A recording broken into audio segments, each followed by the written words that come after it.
안녕하십니까, 임원주 목사입니다. 오늘 이렇게 인사를 드립니다.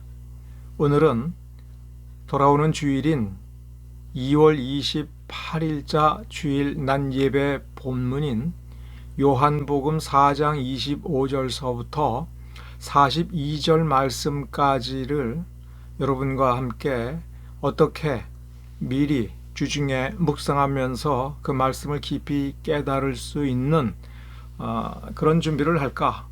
또 그 준비 자체가 우리의 매일의 경건 생활이기에 여러분과 함께 그 말씀에 대해서 미리 좀 나누고자 이렇게 동영상을 제작하고 있습니다. 이 말씀을 다루게 된 계기는 이 코로나19 팬데믹 사태에서 과연 하나님께 참으로 예배드리는 온전한 경건이 어떤 것인가에 대해서 우리가 고민하지 아니할 수 없는 그런 때가 되었기 때문에 그렇습니다. 현장 예배만이 우리의 그 신령과 진정이 담긴 가장 중요한 예배로 생각했던 패러다임에서 날마다의 삶으로 드리는 예배라고 하는 그 원래의 그 정신으로 돌아가서 하나님께서 찾으시는 예배를 이렇게 비대면 예배를 통해서라도 드려야 된다면 어떻게 해야 되는 것인가라고 하는 것을 이 시대적 조건이 아닌 먼저 하나님의 말씀에서 찾아보고자 하는 그 마음에서 요한복음 4장 24절, 그러니까 23절, 24절, 특히 24절에 우리가 주목해서 말씀을 찾아보고 그러면서 이 말씀을 주시게 된 그 계기를 그 본문 자체 구절이 아니라 그 4장의 수가성 여인의 맥락, 더 나아가서 요한복음 3장의 니고데모에게서부터 시작된 이 큰 줄기를 우리가 더듬어 살펴보았습니다. 지난 시간에는 니고데모에게 주신 말씀의 매우 중요한 부분에 주목했습니다. 우리가 흔히 아는 요한복음 3장 16절도 니고데모에게 도전적으로 주신 말씀, 거듭남에 대한 깨우침, 그 의미, 이런 것들과 연관되어서 니고데모의 문제점을 지적을 하시고 우리가 혹 빠질지도 모르는 문제점에 대해서 우리에게 경고의 말씀을 주신 것으로 우리가 살펴보아야 했던 것입니다. 그런데 그 말씀을 우리가 좀 더 살펴볼 때 거듭남이라고 하는 것에 주목을 해야 될 것입니다. 거듭남이라고 하는 것을 우리 문화에서 하는 말로 화두처럼 던지면서 참된 예배, 그리고 참된 예배를 드리기 전에 참된 예배자의 존재가 얼마나 중요한 것인지, 그것이 본질적인 것이다 라고 하는 것을 우리에게 암시해 주고 얼마나 깊이 깨달아야 될 것인지에 대해서 우리에게 도전을 주었던 것입니다.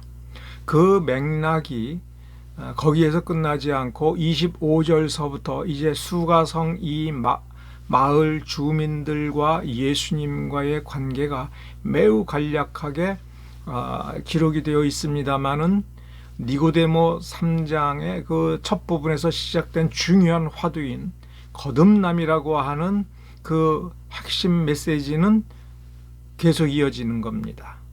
그러니까 니고데모의 대화의 맨 첫 부분에서 니고데모의 문제점이 이스라엘의 선생으로서 성경을 그렇게 가르쳤지만 거듭남에 대해서 모르느냐? 이렇게 질타한 것에서 끝나지 않습니다. 3장 16절 주변에서 예수님에 대해서 언급을 하고 메시아라고 하는 것으로 화두가 바뀌는 것처럼 해서 수가성 여인에게 넘어가서 내가 그러다라고 우리 주님께서 말씀을 하셨습니다마는 그 이면의 깊은 곳에 계속해서 관통해서 흐르는 화두는 거듭남인 것입니다. 거듭남이라고 하는 것을 우리가 주목을 할 때 희한하게도 최근에 삼분설이라고 하는 이단이 횡행하고 있습니다. 원래 신학에서 2분설이냐 3분설이 뭐가 맞느냐라고 하는 그런 논의를 하게 된 계기는 초대교회 때부터 보면은 삼분설적 영향을 받은 이단들이 삼분설로 성경을 해석하면서 구원을 해석하면서 성경의 정신에서 벗어나고 있었기 때문에 그것을 방어하면서 이분설이라고 하는 그 입장이 정립이 된 것입니다. 이분설로 나간 이유는 영과 혼이라고 하는 것을 우리가 명백하게 관찰할 수가 없기 때문이며, 성경에서 우리에게 설명하고 있는 중요한 교훈들이 이분설적 방식으로 설명해도 매우 충분하기 때문에 그렇습니다. 그런데 그 성경에 나오는 영, 혼, 육이라고 하는 단어를 가지고 구원을 설명하면서 서양의 철학적인 이단, 동양의 워치만니와 같은 무속적이고 동양 종교적인 그 사상이 기독교의 탈을 쓰고 들어와서 워치만니와 지방교회가 형성이 되었고, 그보다도 더 느슨하고 뒤죽박죽이 되면서 사람들에게 혼란을 주다가 최근에는 말씀보존학회에서 킹제임스 흠정역을 가지고 그 성경에서 사용된 단어 영, 혼, 육이라고 하는 단어가 이렇게 세 개가 등장하므로 하나님께서는 사람을 셋으로 창조했다라고 하면서 이 거듭남과 구원, 회개, 그 다음에 영적인이라고 하는 이런 어떤 생각을 그 삼분설에 맞추어서 설명하면서 기독교의 구원론이 조금 이상하게 변질되고 있습니다. 그 경향에서 우리가 어떻게 방어를 할 것인가, 이런 식의 어떤 생각보다도 성경에서 의미하고 있는 거듭남과 이 거듭남의 본질적인 수단으로서 말씀과 영, 그리고 영으로 난 것은 영이니라고 하는 그 부분에서 우리가 매우 중요한 단서가, 사실은 이 요한복음 3장과 4장을 자세히 읽어보면 그런 삼분설을 가지고 해괴한 주장을 하는 것에 대해서 우리가 이거 좀 문제가 있다, 잘못됐다라고 하는 것을 우리가 확인할 수가 있습니다.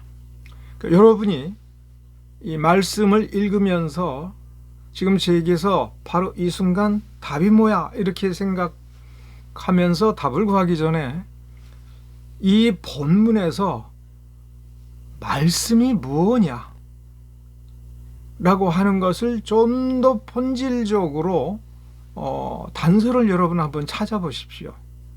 왜 요한복음 3장의 니고데모, 그 다음에 3장 그 마지막 부분에 침례자 요한, 그 다음에 수가성 여인, 이렇게 세 주요 등장인물을 제시하면서 일관되게 거듭남이라고 하는 것을 우리에게 제시하고, 그리고 본질적인 참된 이해배에서는 신령과 진정, 그리고 신령과 진정이 좀 애매한 표현처럼 느껴지고, 성령과 말씀, 이렇게 해석이 되거나, 정말 우리 속에 있는 참된 진정성, 그 다음에 우리 안에 있는 영성, 이렇게도 이렇게 이해가 될 수 있는 이런 식의 말씀을 우리에게 주실 때에 이 애매한 말씀을 이 배경에 놓고 자세히 보면 우리에게 매우 중요한 어떤 말씀을 생각나게 합니다.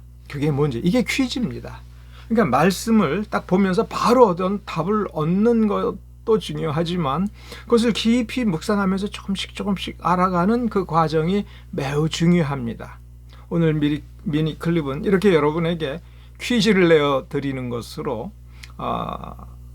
마무리하겠습니다. 다만 한 가지 중요한 힌트가 있다면 그게 니고데모라고 하는 저 인물이 등장한 이유고, 침례자 요한, 우리 장로교 형제들은 세례 요한이라고 고집을 부리실 텐데 뭐 상관없습니다. 그 사람이 그 사람이니까.